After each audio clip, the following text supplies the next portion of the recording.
ಎಲ್ಲರಿಗೂ ನಮಸ್ಕಾರ. ನಾನು ಶಂಕರ್ ಭಟ್. ನನ್ನ ಹೊಸ ಯೂಟ್ಯೂಬ್ ಚಾನಲ್ ಹೋರಾಟದ ಅಮೃತ.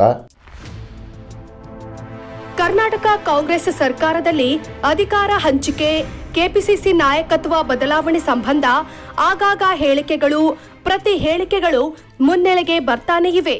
ಕಾಂಗ್ರೆಸ್ ನಾಯಕರು ಒಂದೊಂದೇ ದಾಳವನ್ನ ಉರುಳಿಸುತ್ತಿದ್ದಾರೆ. ಇದರ ಬೆನ್ನಲ್ಲೇ ಇದೀಗ ಬಹಿರಂಗ ಹೇಳಿಕೆ ನೀಡುತ್ತಿರುವ ಸಚಿವರ ಬದಲಾವಣೆಗೆ ಮುಖ್ಯಮಂತ್ರಿ ಸಿದ್ದರಾಮಯ್ಯ ಒಲವು ತೋರಿದ್ದಾರೆ ಎನ್ನಲಾಗಿದೆ.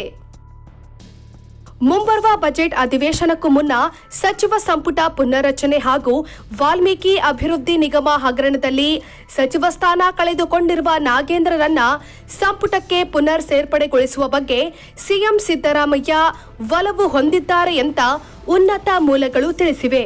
ಇದರೊಂದಿಗೆ ಬಹಿರಂಗ ಹೇಳಿಕೆ ನೀಡುತ್ತಿರುವ ಸಚಿವರಿಗೂ ಬದಲಾವಣೆ ತೂಗುಗತ್ತಿ ಕಾದಿದೆಯಾ ಅನ್ನೋ ಅನುಮಾನ ಮೂಡಿದೆ. ಗೊಂದಲ ಸೃಷ್ಟಿಸುವವರಿಗೆ ಕಾದಿದೆ ಸಂಕಷ್ಟ. ಕೆಲವು ಮಂದಿ ಸಚಿವರ ಖಾತೆ ಬದಲಾವಣೆಗೂ ಕಾಂಗ್ರೆಸ್ನಲ್ಲಿ ಗಂಭೀರ ಚಿಂತನೆ ನಡೆದಿದೆ.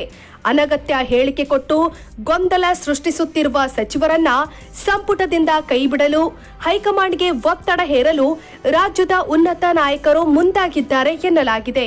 ಕೆಪಿಸಿಸಿಯಿಂದ ಕಿರಿಕ್ ಸಚಿವರ ವಿರುದ್ಧ ಹೈಕಮಾಂಡ್ಗೆ ಅಸಮಾಧಾನ ದಾಖಲಿಸಲಾಗಿದೆ ಅಂತ ಕೆಲವು ಮೂಲಗಳು ತಿಳಿಸಿವೆ. ಮಾರ್ಚ್ವರೆಗೆ ಸಂಪುಟ ಪುನರ್ರಚನೆ ಬಗ್ಗೆ ಡಿಕೆಗಿಲ್ಲ ಒಲವು. ಆದರೆ ಡಿಸಿಎಂ ಡಿಕೆ ಶಿವಕುಮಾರ್ ಮುಂದಿನ ಮಾರ್ಚ್ವರೆಗೂ ಸಂಪುಟ ಪುನರ್ರಚನೆ ಬಗ್ಗೆ ಅಷ್ಟಾಗಿ ಆಸಕ್ತಿ ತೋರುತ್ತಿಲ್ಲ ಎನ್ನಲಾಗಿದೆ. ಹೆಚ್ಚುವರಿ ಡಿಸಿಎಂ ಕೂಗು, ಖಾತೆ ವಿಚಾರಗಳು ಅನಗತ್ಯ ಮುನ್ನೆಲೆಗೆ ಬರುವ ಆತಂಕದಿಂದ ಪುನರ್ರಚನೆಗೆ ಬಗ್ಗೆ ಅವರು ಒಲವು ತೋರುತ್ತಿಲ್ಲ. ಆದರೆ ಸಿಎಂ ಸಿದ್ದರಾಮಯ್ಯ ಸೇರಿದಂತೆ ಇತರೆ ಕೆಲವು ನಾಯಕರು ಸಂಪುಟ ಪುನರ್ರಚನೆ ಅಸ್ತ್ರದ ಮೂಲಕ ಕೆಲ ಸಚಿವರ ಆಟಾಟೋಪಕ್ಕೆ ಬ್ರೇಕ್ ಹಾಕಲು ಹೈಕಮಾಂಡ್ಗೆ ಒತ್ತಡ ಹೇರುತ್ತಿದ್ದಾರೆ. ಸಂಪುಟ ಪುನರ್ರಚನೆ ಕಸರತ್ತಿನ ಮೂಲಕ ಅಧಿಕಾರ ಹಂಚಿಕೆ ಕಿತ್ತಾಟಕ್ಕೆ ತಾತ್ಕಾಲಿಕ ಬ್ರೇಕ್ ಹಾಕುವ ಯೋಚನೆ ಅವರದ್ದಾಗಿದೆ.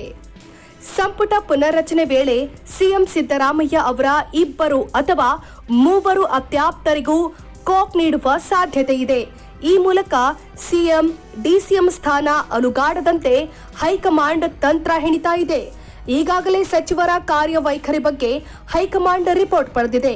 ಕೆಪಿಸಿಸಿ ಕಾರ್ಯಾಧ್ಯಕ್ಷರಿಂದಲೂ ಪ್ರತ್ಯೇಕ ರಿಪೋರ್ಟ್ ತರಿಸಿಕೊಂಡಿದೆ. ಸಿಎಂ ಡಿಸಿಎಂರಿಂದಲೂ ಪ್ರತ್ಯೇಕ ರಿಪೋರ್ಟ್ ಸಲ್ಲಿಕೆಯಾಗಿದೆ. ಅವುಗಳ ಎಲ್ಲದರ ಆಧಾರದಲ್ಲಿ ಸೂಕ್ತ ತಂತ್ರ ಹೆಣಿತಾ ಇದೆ ಅಂತ ಮೂಲಗಳು ತಿಳಿಸಿವೆ.